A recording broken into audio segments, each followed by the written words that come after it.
Radhe Radhe everyone, कैसे हो आप सभी। आशा करती हूँ आप सभी बढ़िया होंगे। और आज मैं आप सभी के साथ शेयर करने वाली हूँ नवरात्रे में आप डेली किस प्रकार हवन कर सकते हैं। तो सबसे पहले देखिए यहाँ पर मैंने हवन कुंड ले लिया है। अगर आपके पास हवन कुंड नहीं है तो आप एक बड़ा सा दीपक ले लें और यहाँ पर मैं गोबर के कंडे से हवन करके आपको दिखाऊंगी। तो इस तरह से मैंने गोबर के कंडे को थोड़ी देर अग्नि पर रख दिया था। तो देखिए इस तरह से कंडा हो चुका है। आप यहाँ पर लकड़ी से भी हवन कर सकते हैं। तो सबसे पहले देखिए मैं यहाँ पर हवन कुंड का करूँगी पूजन। तो बहुत सिंपल तरीका होता है। चारों कोनों पर इस तरह से देखिए आपको रोली से टीका कर देना है और चावल हवन कुंड के अंदर आपको चढ़ा देने हैं।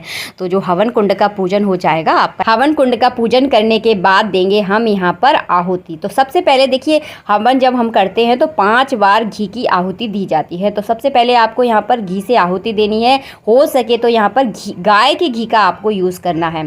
और देखिए माता रानी के हवन में जो है ना गाय के घी का ही यूज़ किया जाता है। अगर आपके पास पर्याप्त घी है तो यहाँ पर आप गौरी गणेश के नाम की आहुति भी आप यहाँ पर घी से ही देंगे।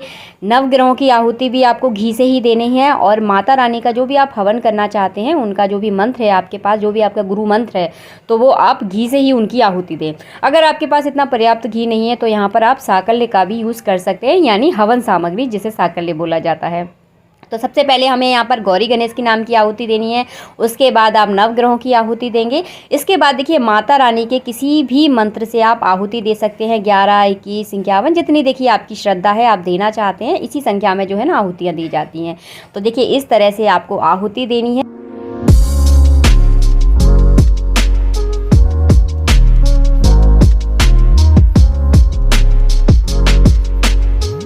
माता रानी के मंत्र के से हवन करने के बाद लगाया जाता है माता रानी को भोग। तो ध्यान से इस वीडियो को देखिए कि किस तरह से भोग लगाना है। तो सबसे पहले देखिए आप एक चम्मच ले लें। चम्मच बहुत ज़्यादा ज़रूरी होती है। अगर आप घी से आहुति दे रहे हैं तो वैसे भी आपको चम्मच की आवश्यकता होगी। तो हमने यहाँ पर चम्मच में देखिए थोड़ा सा घी ले लिया है। इसके ऊपर देखिए आपको एक बतासा रखना है और बतासा रखने के बाद लेनी है आपको लौंग। और लौंग किस प्रकार लेनी है ये भी मैं आपको दिखा दूँ। तो जिन लौंगों में देखिए ऊपर अच्छे से फूल लगा होता है वही लौंगें आपको यहाँ पर यूज़ करनी है। बिना फूल वाली लौंग इसमें यूज़ नहीं की जाती। तो देखिए 2 जोड़े लेने हैं आपको। मैं यहाँ पर आपको एक ही लौंग दिखा रही हूँ क्योंकि पकड़ने में थोड़ी सी दिक्कत हो जाती है। तो आपको 2 लौंगें लेनी है और 2 लौंगों को किस तरह से रखना है, 2 इस तरह से देखिए सिंदूर लेना है और दोनों लौंगों के फूल को आपको सिंदूर में डुबोना है। देखिए जिस प्रकार मैं वीडियो में आपको दिखा रही हूँ, ध्यान से देखें। और नवरात्रे में इसी तरह और इसी विधि से आप हवन करें। लौंग के जोड़ों पर देखिए इस तरह से सिंदूर लगाने के बाद इसे बतासे पे रखें और उसके बाद देखिए इस तरह से आपको अग्नि में भोग लगाना है माता रानी के नाम का।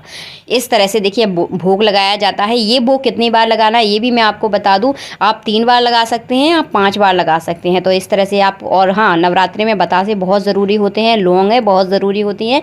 हो सके तो दोनों टाइम इस तरह से आप भोग ज़रूर लगाएं। अगर आपके पास इतना वक्त नहीं हो पा रहा है, इतना टाइम अगर नहीं मिल पा रहा है तो कम से कम सुबह या शाम की टाइम आप इस तरह से हवन ज़रूर करें। विशेष रहता है, आपको ज़रूर करना है। और माता रानी का जो हवन है ना वो घी से ही किया जाता है। गाय के घी का विशेष रहता है, तो गाय के घी का आप यूज़ ज़रूर करें। अगर घी आपके पास पर्याप्त है तो माता रानी के नाम से जो मंत्र से जो आप हवन कर रहे हैं उसमें भी आपको घी से ही आहुति देनी है। अगर घी नहीं है तो वहाँ पर आप साकल्य का यूज़ कर सकते हैं। हो सके तो घी का ही आप यूज़ करें। घी विशेष माना जाता है माता रानी के हवन में। यहाँ पर मैंने स्पष्ट रूप से आपको बता दिया है। कोई चीज़ समझ में नहीं आई है तो मुझे नीचे कमेंट बॉक्स में कमेंट कर दें, वहाँ पर मैं रिप्लाई करने की आपको पूरी कोशिश करूँगी। और देखिए इस तरह से हमने यहाँ पर 5 बार भोग लगा दिया है।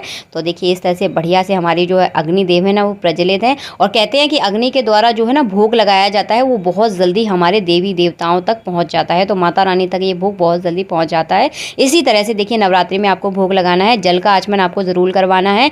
और हाँ घी से आचमन ज़रूर करवाएं भोग लगाने के बाद। तो जब घी से आप आचमन करवाएंगे तो 1 चम्मच घी लें और इस तरह से अग्नि में आपको डाल देना है। यहाँ पर मैं देखिए दिखाना आपको भूल गई। और उसके बाद जल से जब आचमन कराया था, जल अग्नि में नहीं डाला जाता है। इस बात का विशेष ध्यान रखें।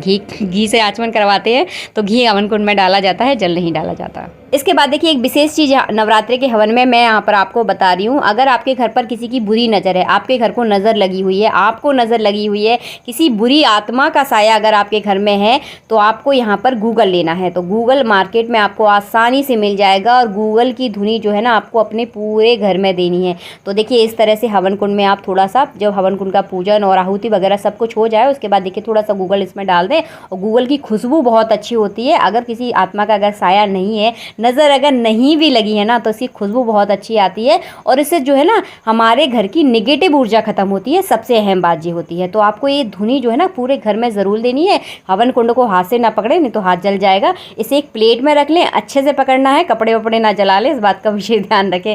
काम करते समय ना थोड़ा सा ध्यान रखना बहुत ज़्यादा ज़रूरी हो जाता है। तो इसे प्लेट में रखें और अपने पूरे घर में आपको धुनी देनी है। तो इससे आपके घर की में सुख शांति बनी रहती है, नेगेटिविटी खत्म हो जाती है, विशेष रहता है। देखिए घर में शांति होना बहुत ज़रूरी है। जिस घर में सुख शांति होती है माता रानी वहाँ पर प्रवेश करती हैं और लक्ष्मी तो वहाँ पर बरसती है। तो 9 दिनों पर जब आप अपने घर पे माता रानी की पूजा करें तो अपने घर का माहौल जो है ना खुशियों से भरा होना चाहिए। जब माता रानी आपके घर में आए ना तो देखकर उनका मन है ना खुशियों से भर जाए। जब हम किसी के घर पर जाते हैं और जो सामने वाला इंसान हमारा बहुत अच्छे से स्वागत करता है, उसके घर का माहौल देखकर ना हमारा दिल खुश हो जाता है। तो वही खुद दिल खुश ना माता रानी का होना चाहिए। तो इस प्रकार से जो है ना आपको अपने घर का माहौल रखना है। मिलूंगी आप लोगों से नेक्स्ट वीडियो में।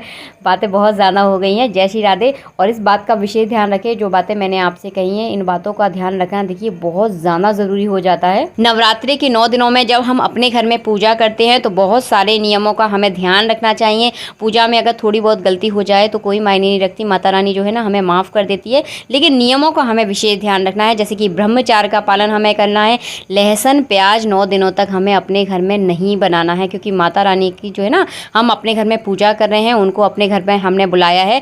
तो लहसुन प्याज वाला खाना आप बिल्कुल भी अपने घर में ना बनाएं। इस बात का थोड़ा सा ध्यान रखें। और मिलूंगी आप लोगों से नेक्स्ट वीडियो में। वीडियो पसंद आया तो वीडियो को प्लीज़ लाइक ज़रूर करें और चैनल को अगर पहली बार आए हैं तो चैनल को सब्सक्राइब करना बिल्कुल ना भूलें। मिलेंगे आप सबसे नेक्स्ट वीडियो में। जब तक के लिए जय श्री राधे मित्रों, जय माता दी।